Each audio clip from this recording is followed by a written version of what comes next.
네, 정치자담나담 박형수 국민의힘 국회의원, 김영배 더불어민주당 국회의원과 함께하겠습니다. 두 분 어서 오십시오. 네, 안녕하십니까. 네, 주말 사이에 화제가 된 깜짝 방문이 있었죠. 바로 인요한 국민의힘 혁신위원장이 이준석 전 대표를 만나기 위해서 부산을 찾은 겁니다. 하지만 예고 없이 찾아가서일까요? 이준석 전 대표 만남을 거부하고 오히려 쓴소리를 쏟아내면서 두 사람 감정의 골이 오히려 더 깊어진 듯 보입니다. 오늘까지 서로 설전을 이어가고 있는데요. 영상으로 정리해봤습니다.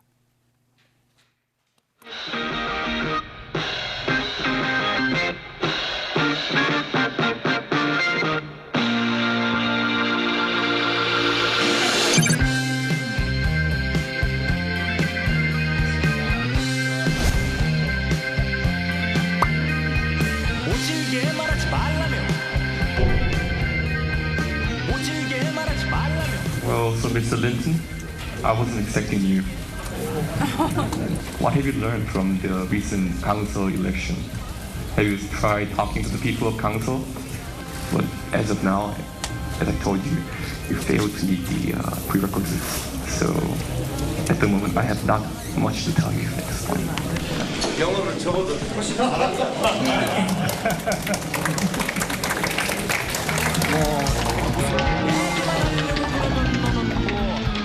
모질게 말하지 말라며.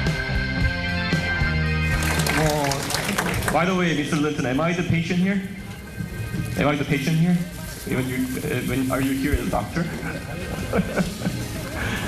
Yeah, I gotta see this. The real patient is in Seoul. Yeah, you gotta go talk to him. He needs some help. 너는 나를 욕하겠지만 따지고 보면 이렇게 된 건 전부 다 너 때문이야. 나는 그냥 이런저런 생각하며 가만히 들으라고 왔습니다. 생각을 하냐고 그러면서 네가 솔직하게 말해도 된다며. 솔직하게 말해도 된다며. 제가 의사인데 환자는 서울에 있는 게 아니고 마음 아픈 사람이 부산에 있고 마음 아픈 사람이 환자인 것 같아요. 그래서 저는 그렇게 해석합니다. 솔직하게 말해도 된다며. 나는 네가 시킨 대로 내 마음 활짝 다 열어놨을 뿐이야.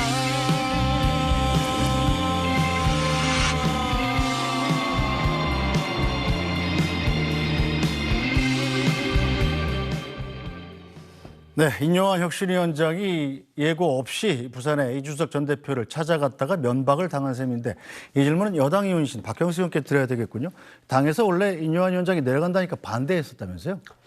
글쎄요, 뭐 당에서 구체적으로 누가 어떤 경위로 반대했는지는 모르겠지만은 일반적으로 예고되지 않은 저런 방문이라면은 이 상황은 예고된 것이 아닐까 싶습니다.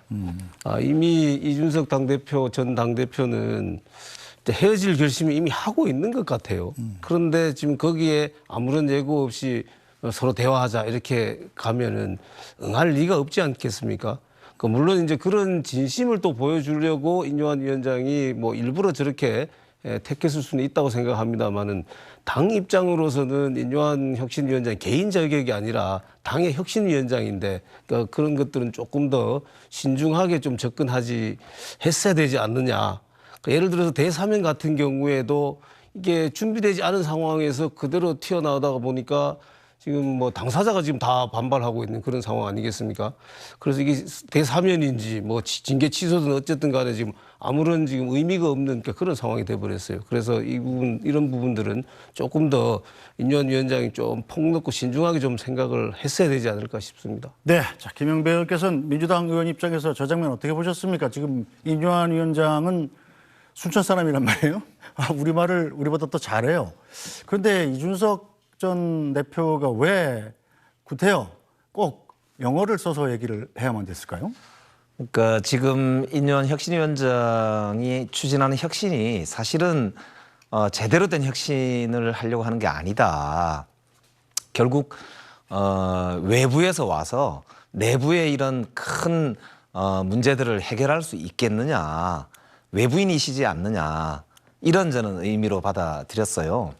그러니까 혁신이라고 하는 게 이제 굉장히 사실은 외부에서 와서 외과 수술을 하면 잘 될 것 같지만 실제로는 혁신의 지점이 지금 윤석열 대통령과 윤석열 대통령의 직계들을 둘러싸고 지나치게 독주를 하면서 국정에 문제가 생기고 그래서 강서구청장 선거에서도 대패를 했기 때문에 그 문제를 사실 해결해야지 내부에 있는 가장 중요한 문제를 두고 외부인이 와서 약간 이렇게 선의를 보이는 정도 이렇게 찾아오고 하는 거 이런 걸 통해서 과연 혁신이 되겠느냐 네. 이런 문제 제기를 하고 싶었던 거 아닌가 뭐 그런 생각이 드는 장면이었습니다. 네, 이준석 전 대표가 이 기회를 또 놓치지 않고 한마디 했습니다. 진짜 환자는 서울에 있다. 서울에 누가 계신 거죠? 뭐 그 부분에 대해서는 우리 앵커님도 그렇고 국민들께서도 누구를 가리키는지는 다 아실 거라고 생각합니다. 뭐 또 한 사람 지칭하자라면 대통령이시겠죠. 근데 그 발언은 그런 측면에서 대단히 좀 부적절한 발언이었다고 생각이 됩니다. 충분히 다른 표현을 할 수 있는 것을 그러니까 그렇게 환자라는 표현을 하면서 서울에 있다라고 이렇게 얘기를 한 것은 이건 뭐 당의 전직 당 대표로서 지금 전직 당 대표로서 굉장히 자랑스러워하는 것 중에 하나가 정권 교체를 하고 우리 당의 후보를 대통령 당선시켰다는 것 아니겠습니까? 근데 그 공로를 왜 인정하지 않느냐라고 지금 계속 주장해 왔는데 그렇게 당선시켜 놓은 대통령을 환자 취급하고 이렇게 하니까 정말 왜 저렇게까지 발언하는지 저로서는 참 좀 이해가 안 되는 그런 부분입니다. 네, 자 인요한 위원장이 어지간해서는 뭐 이렇게 기분 나쁜 표현 안 하는데 이번엔 마음이 많이 상한 모양입니다. 그러니까 진짜 환자는 부산에 있다 이렇게 맞받기도 했고 여기에 대해서 또 이준석 전 대표가 뭐 엉뚱한 사람한테 약을 먹이냐 오늘까지 계속 설전을 이어가고 있어요. 자 인요한 위원장이 이준석 대표는 그래도 포기하지 않고 안고 가겠다 이런 입장을 굽히지 않고 있는데 어떻게 전망하세요? 지금 거의 구분응선을 넘어선 것처럼 보이는데요. 정치라는 게 또 벼랑 끝에서 합의가 될 수도 있는 거거든요.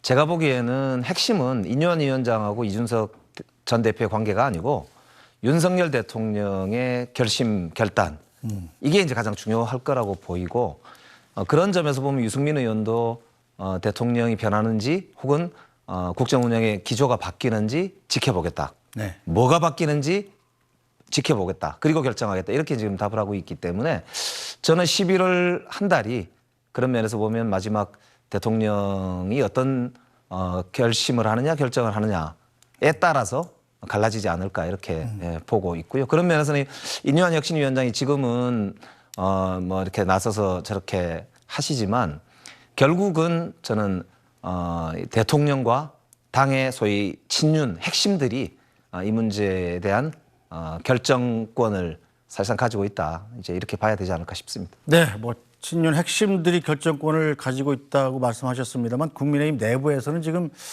자 이준석 전 대표가 이제 물 건너 간 거 아니야 이렇게 보는 시각도 상당히 있는 것 같더군요.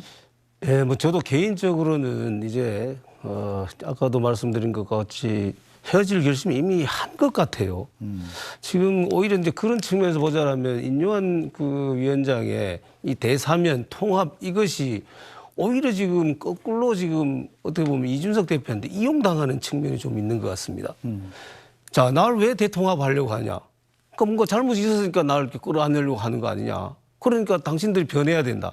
당이 변해야 된다. 그렇지 않으면은 나는 탈당할 수밖에 없고 신당을 창단할 수밖에 없다. 이 명분을 계속해서 지금 쌓아가고 있는 거 아닌가 싶습니다. 그래서 저는 이준석 당대표, 전 당대표가 그러니까 이런 식으로 어떤 신당 창당을 위한 명분을 이게 호의로 지금 우리 혁신위원장은 호의로 얘기하는 거고 당을 위해서 위한 그런 충정에서 이런 말씀들을 하시고 행동도 보이시는 건데 그걸 자신의 정치적인 일정을 위한 명분 쌓기용으로 계속해서 이용하는 것은 좀 적절하지 않아 보입니다.